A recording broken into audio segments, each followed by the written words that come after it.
What's going on, everybody? It's Delphi, and in today's video I'm going to show you how you can use Discord Nitro emojis completely free. Before this video starts, if you guys want a chance to win Discord Nitro for an entire month, make sure you leave a like, subscribe, and comment below your favorite color for a chance to win Nitro. So the first thing that you're going to do is head to the link in the description below. It's going to be imageclipboard.neocities.com. The link will be in the description below for you guys to use. So what you're going to do first is once you load up Discord and Image Clipboard, you're going to need to find the emoji that you actually want to copy and paste, right? So right here, I have Chief Keef, which is my emoji in my Discord server, by the way, so you know, join that.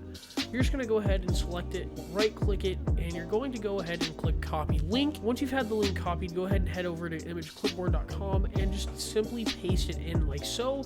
Click Enter, and then once it loads up, you should see it automatically pasted right here, right? So now to actually use it, all you're going to do is click on it, hit Control-C, just so you can copy it, or you can right-click it as well.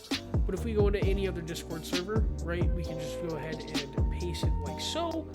And you guys can see right there that the emoji was actually pasted itself. As you can see, this works with animated emojis as well, so I can just paste this one into our Discord server and it works. So yeah, that's pretty much how you can build your collection of emojis to use across Discord without having to pay for it whatsoever. There are some cool features of this website as well that we'll dive into. If we go ahead and head over to the edit button right here, we actually have the option to import packs, export packs, and then you can actually delete it. So if you click that, you can just kind of click on the ones we want to delete, just like that.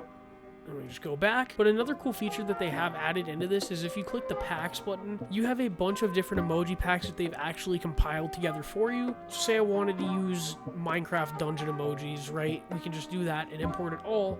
And we now have all of these emojis added without actually having to copy and paste them ourselves. So yeah, guys, that's going to bring us to the end of this video. If you guys enjoyed, make sure to leave a thumbs up and subscribe for more Discord tutorials as well as other videos like that. But yeah, that's going to be all, guys. I will see you all in the next video. Later.